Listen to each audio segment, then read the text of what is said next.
live like golden, yeah, we're golden, baby girl, we're golden. They're about to see us shine, cause we're golden. What's up guys, I'm Xavii, you can call me Xavii. Today we're going to be completing this video that I'm going to make on how I start out and play solo. I've got loads of hours on Xbox and I've recently transitioned to PC, playing Ark Solo on official, and I've got pretty decent experience. This is going to be my guide on how to start out and also some tips and early game tames that you might want to get. Alright, so in this video I'm going to be covering mostly Rag because purely that's my favourite map and it's the map that I usually start out on. Purely because you can spawn at the Highlands and get some overs. But if you are playing on another map, I wouldn't suggest the island because that's where most griefers will be. Maybe you could go in Center, Aberration, but be careful that Aberration is very hard to get off of and there's no flyers. You could try Extinction or Scorched Earth. But to get your first flyer, what I would do is I would transfer to Ragnarok with a couple Tranks, couple Narcs, and tame a Pteranodon, because taming a Pteranodon with sheep, with mutton, is going to be a lot more efficient, especially on, let's say, 3 times, which is small tribe rates, which I'm assuming if you're solo, you're going to be on those. So yeah, definitely start off on Ragnarok, or transfer to Ragnarok to get your first flyer. Alright, so if you've selected Ragnarok as the map you want to play on, over here, just by the Islands Northeast spawn, is a small waterfall where you can actually build a little 2x1. There you go. You can actually put it too high, I believe, and it's really close to carrots and also potatoes. I think they're called Savroot. Yeah, they're called Savroot, but I just call them potatoes. It's really decent and it's a really good spot, and it's very hidden. However, a lot of people may know about this, so just be careful of that. Overall, Ragnarok is actually a really solid map to build on, purely because of how big it is. As you can see, it's massive. I've only explored this bit of the map because I'm on single player, but it's really big, and trust me, it's a lot better than building on, for example, the island, where it's a small map, everything's accessible on foot, so you're going to get a lot of griefers near there, and like around half of the hidden base location videos are on the island. So I'd be very careful of building on the island in particular. Also, you want to avoid grief spots such as Herbie Island, for example, on the island, and the icebergs, purely because griefers will swim over and see if there's any bases to raid. The center is a good choice. Aberration is hard to get off. It's a good choice, but it's hard to get off of, and it is also there's no flyers, so that's just something to bear in mind. Extinction is also a good choice because you can transfer onto and off of Extinction now, and it's got loads of awesome tames that you can get. What other maps are there? Scorched Earth is not that great, purely because there's not that many people on it. I mean, if you want to play like a full rogue solo with PvP, that's not a good thing for you, but if you want to play allied, just build up, it's a great thing because there's no one on it to PvP, so no one's going to really raid your shit. Alright, so once you've got a semi-decent 2x1 stone base down with forges, a smithy, pestles, the like, you're going to need to get some carrots, and what I would do is tame a horse. It doesn't really matter the level because they've got really decent stam anyway. Oh, that's a giga right there. Yeah, I would normally tame a horse because it's so good, it's such a decent early game tame. It's really easy to get, you just need to feed it like a couple carrots. And it's a really decent berry farmer. And once you tame this horse, what you're going to do is, it doesn't need a saddle, so you're good on that, and you're just going to get loads of berries for narcotics, so you can try taming your first Pteranodon. Quickly, just while I'm here, this is an example of all the sheep you can find on Ragnarok in the Highlands. As you can see, we've got 1, 2, 3, 4, 5, 6, just a whole load of sheep, and this is going to make taming your Pteranodon so much easier. Okay, so if you need metal for crossbows and the like, there's metal rocks dotted all around this area. As you can see, there's one there, there's one right there, and if you keep going this way, there's a couple here, there's one there, there's one there, and there's one there, and over here there's so many, over there, and there, pretty much there's unlimited metal over here. But be careful though, of course there's going to be people over here if you decide to build here, and they'll be getting the metal as well, so you need to get the metal first, and it will be super useful for getting crossbows and the like. Once you have your crossbow with a decent supply of trank arrows and narcotics from your horse, you're gonna find a pteranodon here, and you're just gonna bowler it and trank it out really quickly. Headshots do more torpor on pteranodons, so please bear that in mind. And then all you gotta do is wait for your pteranodon to get hungry, go and get some sheep to get some mutton, and once your pteranodon's tamed, you're gonna need to use a lot of narcotics. Then you're gonna need to try and find some whales. Let me just quickly go in slow-mo 5. You're going to need to try and find some of these whales. They are dotted around like this. These are dotted around the map. Harvest them with a hatchet to get the most keratin, and then you'll be able to get. They drop hide, keratin, and spoiled meat. So you'll be able to get a spoiled meat for the narcotics, hide just for general stuff, and also the pteranodon saddle, and then keratin is especially important for the pteranodon saddle. It also helps if you're at 3 times harvesting, which, yeah, you will be on small tribes, but if you don't get enough keratin from these whales, they do tend to fluctuate in spawning. You can always go over to the Volcario area and kill some mantis, scorpions, arthropluras, and the like. Once your pteranodon's tamed, go and fly over to Blue Obelisk, along with an RG trap, some tranks, and maybe some narcotics, but you won't need it. It's especially useful to get an RG on ×3 with mutton, purely because, regardless of the level, it won't need any narcotics. It's just amazing, really. Without any narcotics, you can get a really decent tame with much better weight than your shitty pteranodon, and decent stam, decent health, and it can actually fight and pick things for you to tame. Over here, you can see there's plenty of areas for you to put an RG trap. You can put them on pretty much anywhere, and you've got to find a decent RG. Okay, for pteranodons, I would be happy with level 90 upwards. For RGs, up 130 and upwards only. I'll be completely honest with you, it's not worth your time and effort to tame a level 60 or 90 RG. You've got to get a 130 or above, especially considering on Ragnarok the tames are all round, so all round great stats.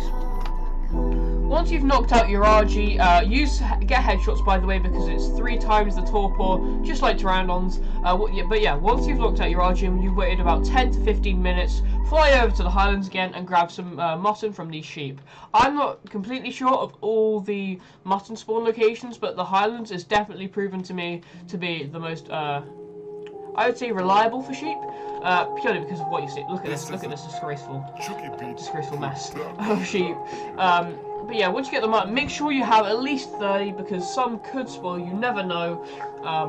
And go and feed that to your RG and tame them up.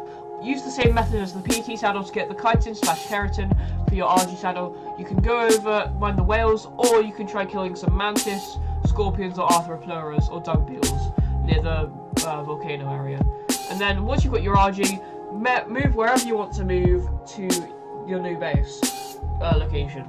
I personally, there's not that many boundaries where you shouldn't be playing, as long as it's not like right in the open. It's not near spawn points especially, so don't build near the highlands, don't build near the redwoods, don't build near Blue Obelisk, near the jungle or Viking Bay, and don't build near the southwest areas. On the map, near around 80-20, there's a group of islands, desert islands. That's one of my favourite places in Ark to build, simply because no one ever comes over there, and it's got pretty much everything you need. You can see where I've built up in my solo series, where I have a couple of tames and a decent stone base. And then once you've got all the bits and bobs you need from your starter base in the highlands, you can move to pretty much whatever server you want to, whatever map you want to, although I will still stay away from the island, just in general, to be honest, and then whatever place you want to go to, and set up from there. In this video, I'm going to be demonstrating setting up in the highlands, not in the highlands, on the islands, in the south-west of the map on Ragnarok, and I'll see you there to show you what I would do. Alright guys, so this is just one of the many places you could build on the desert islands. I'll show you the location as it is. It's right on, as you can see in the bottom left, there's a cluster of islands. I'm on the one on the very left, around 80-20. And here is it's an amazing place to build. I have lots of experience with this spot, and as you can see, there's an oil vein right here which you can put an oil pump on. There's a metal node as well. So this is a great place for like a crafting area. So you can have an oil pump, and then a smithy, fab, indie forge, and a chem bench right here for the crafting area. I would also try putting gates or behemoth gates around the edge of all this. These pillars here could also be used as great places for turret towers or just extra building space. Sorry about my hiccups, by the way. And then over here you can have like the main base, which I would say a 4x4 would fit well with this. And then you can have a greenhouse over here, and then maybe a breeding area over here. So yeah, this is one of my favourite places to build. Also because of the, I'll just turn the camera up for you guys.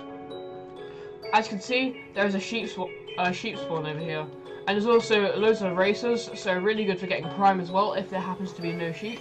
But this is one of the best reasons why I would use this spot, just because of the Ovis. It's just a really convenient thing. There's all the silica pearls right next to it here as well, so you have automatic access to most desert resources, pearls, oil, mutton, and it's just so fucking useful. There's lots of diverse tames that spawn here, and there's also RGs that spawn just over there as well. There's lots of access to pretty much anything you would ever need, apart from maybe obsidian. But there's also in the desert there's lots of obsidian spots, so you don't really need to worry about that as such.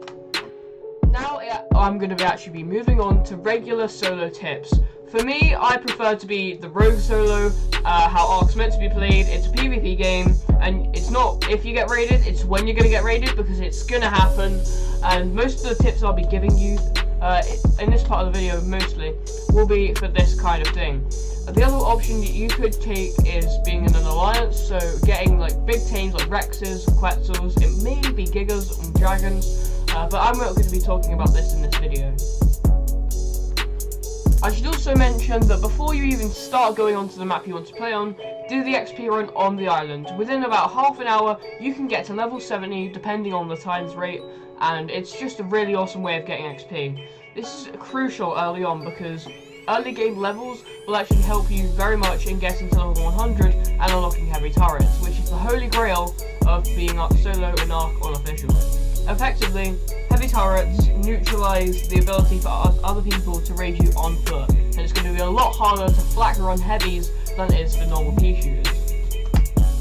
In terms of base building design tips, I would just say stay compact, and also the addition of the S+ mod is going to be so useful for you just to utilize all the space you've got, which is another important thing.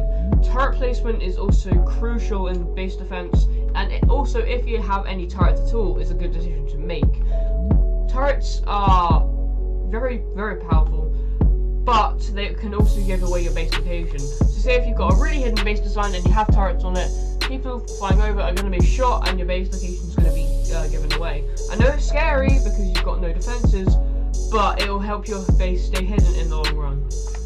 Also, when you've got a decent base set up, you're going to want to be starting to run those drops for BPs, specifically flak BPs. The easy underwater cave on the island and the hard underwater cave on the island are both great places to farm, and also the desert drops in Ragnarok. In the easy underwater cave, you're going to need a cactus broth. I mean, you're not really going to need it, but it's always a good idea to have it than don't have it. In terms of the hard underwater cave, there's so many nasties in there. Like, I'm talking alpha mosas, plessies, squids, eels. It's just really, like, it's almost impossible to do it without a cactus broth. So that's very recommended for the hard underwater cave, but not as recommended for the easy. So guys, that's going to be the end of this video. I hope you did enjoy it. If you did, please like and subscribe to the channel. I will hopefully be doing a lot more good content in the future. As always, the goal is to get consistent and good content out for you guys, so let me know how I can improve it. It's always good to know how you get feedback and know how you can improve. Also, if you want me to do more videos like this, I have a lot of experience and I'm sure I can give a lot of helpful tips to you guys. And also, if anyone else has a lot of tips that they can give in the comments below, that would be ideal. Also, any if you have any questions, just feel free to ask me in Discord. It's in the description, but I think it's 7365 Xavii. Also in Apex and Frenchie Discord, I am active in there a lot, so feel free to ask me on there. But that's going to be the end of this video. I hope you did enjoy it, and I'll see you guys next time. Goodbye.